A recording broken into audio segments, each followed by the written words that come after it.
Shalom, jemaat dikasih oleh Tuhan. Kita bersyukur pagi hari ini 17 Februari 2024 kita boleh berkumpul bersama untuk boleh menaikkan doa-doa di dalam doa pagi pada hari ini. Mari kita akan bersama-sama berdoa terlebih dahulu sebelum kita akan memulai persekutuan kita. Ya Tuhan, kami sungguh berterima kasih di pagi ini kami diberikan kesempatan oleh Tuhan untuk menghadap Engkau, untuk memuji Engkau, memuliakan nama-Mu ya Tuhan, dan belajar firman serta menaikkan doa. Biarlah Tuhan menolong kami di dalam persekutuan doa kami pada hari ini. Terima kasih, di dalam nama Tuhan kami Yesus Kristus kami berdoa. Amin. Bapak Ibu, perenungan kita pada hari ini saya berikan judul Great Commission, Promise of Inclusion, yaitu janji penyertaan. Nats yang kita baca terambil dari Matius 28 ayat 19 sampai 20 dan Markus 16 ayat 17 sampai dengan 18. Demikian bunyi firman Tuhan. Karena itu pergilah, jadikanlah semua bangsa muridku dan baptislah mereka dalam nama Bapa dan Anak dan Roh Kudus, dan ajarlah mereka melakukan segala sesuatu yang telah kuperintahkan kepadamu. Dan ketahuilah, aku menyertai kamu senantiasa sampai kepada akhir zaman. Tanda-tanda ini akan menyertai orang-orang yang percaya. Mereka akan mengusir setan demi namaku. Mereka akan berbicara dalam bahasa-bahasa yang baru bagi mereka. Mereka akan memegang ular, dan sekalipun mereka minum racun maut, mereka tidak akan mendapat celaka. Mereka akan meletakkan tangannya atas orang sakit, dan orang itu akan sembuh. Saudara, ketika saya masih kecil, atau ketika saya masih tinggal di kota Pematang Siantar, Bapak Ibu, dan masih menempuh pendidikan formal di sana, saya selalu disediakan bekal oleh orang tua saya.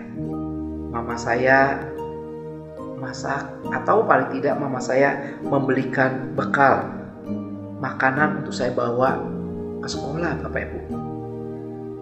Ketika saya membawa bekal, maka ada dua hal yang terjadi. Yang pertama adalah penghematan. Yang kedua, rasa aman, Bapak Ibu. Penghematan karena saya tidak perlu pergi ke kantin dan berbelanja di kantin. Rasa aman karena saya punya bekal, Bapak Ibu, yang bisa saya makan kapan saja pada saat saya lapar. Nah, saudara, ketika kita berbicara bekal dan berbicara tentang rasa aman, maka kita menemukan bagian itu di dalam janji Tuhan bagi orang-orang yang melakukan perintah Tuhan, khususnya amanat agung. Di dalam Matius maupun Markus, kita melihat bagaimana Tuhan itu bukan sekedar memberikan perintah kepada para muridnya, tapi Tuhan memberikan sebuah janji penyertaan yang menjadi bekal bagi para murid, yang memberikan rasa aman kepada para murid di dalam mereka melaksanakan amanat agung tersebut. Nah saudara, janji penyertaan Allah ini adalah janji yang bersifat kekal. Itu kita bisa temukan dalam Matius pasal 28 ayat 20. Janji ini diberikan oleh Tuhan dan akan menyertai para muridnya sampai pada akhir zaman. Yang kedua, janji Tuhan ini bersifat nyata. Markus 16 ayat 17 sampai 18 menuliskan demikian. Di situ dikatakan Tuhan memberikan tanda-tanda ajaib yang menyertai pelayanan pemberitaan Injil yang dilakukan oleh para murid. Dan hal ini adalah hal yang nyata terjadi di ladang misi Tuhan.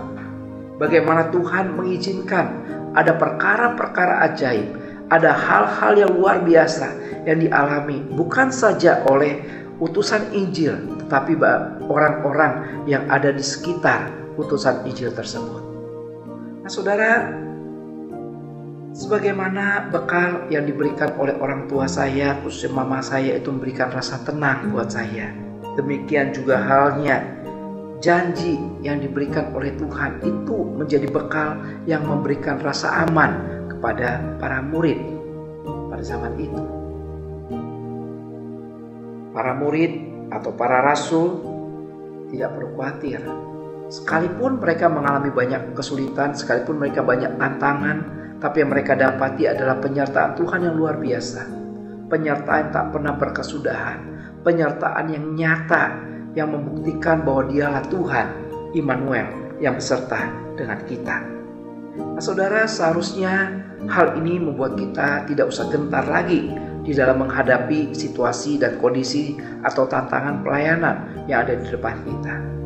Amanat agung memang memaksa kita untuk keluar dari comfort zone kita. Tapi amanat agung juga berarti Allah menyertai kita sampai pada kesudahannya.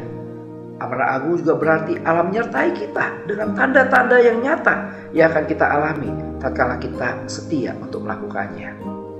Nah, saudara, biarlah perenungan pada hari ini semakin mengkonfirmasi kita, semakin mendorong kita untuk menjadi seorang pelayan Tuhan, seorang murid Kristus yang setia dan berani untuk melakukan tugas pemberitaan Injil.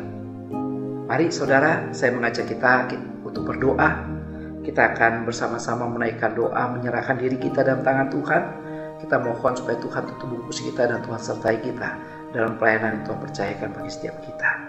Dan kita juga mau berdoa menyerahkan gereja kita di dalam pekerjaan pemberitaan Injil yang terus dikerjakan. Kita berdoa supaya gereja kita tetap setia dan bisa mengerjakannya dengan takut dan gentar di depan Tuhan. Dan kita juga mau berdoa menyerahkan untuk semua orang percaya supaya mereka pun tetap setia melakukan hal ini. Mari kita berdoa. Ya Tuhan, kami sungguh berterima kasih kalau pada hari ini kami kembali diingatkan oleh Tuhan bahwa Engkau Tuhan yang bukan sekedar memberi perintah, tapi Engkau Tuhan yang memberikan janji penyertaan bagi kami yang melakukan tugas pemberitaan Injil, ya Tuhan. Terima kasih karena janji-janji yang luar biasa yang Engkau berikan. Biarlah kami secara pribadi terus diteguhkan oleh Tuhan di dalam mengerjakan panggilan ini, ya Tuhan. Kami sebagai gereja Tuhan di dalam satu kesatuan GKA Sion, kami berdoa juga Tuhan tolong supaya gereja kami pun terus ditolong oleh Tuhan untuk boleh mengerjakan panggilan misi ini dengan setia, dengan terus bersandar dan berharap hanya pada Tuhan saja. Kami mau berdoa menyerahkan untuk saudara-saudara kami, ya Tuhan, seiman yang di dalam perjalanan hidup ini Tuhan sudah nyatakan kemurahan, dan Tuhan kami berdoa biarlah kami pun terus setia di dalam melakukan tugas panggilan Injil ini, ya Tuhan. Biar Tuhan yang menyertai kami, Tuhan yang terus menyatakan pimpinan dan penyertaan bagi kami pribadi lepas pribadi. Terima kasih untuk persekutuan doa pada pagi hari ini, ya Tuhan. Biar segala pujian, segala hormat, segala kemuliaan kami kembalikan kepada Tuhan saja. Dan biarlah firman hari ini meneguhkan kami dan memberanikan kami untuk berkarya, bekerja bagi Tuhan sepanjang hari ini. Terima kasih Tuhan, kami hendak tutup dan kami hendak akhiri persekutuan doa kami ini di dalam nama Tuhan kami yang telah memberkati kami dan yang telah menyertai kehidupan kami dari sekarang sampai selama-lamanya. Dalam nama Tuhan kami Yesus Kristus, kami berdoa dan kami memohonkannya. Amin.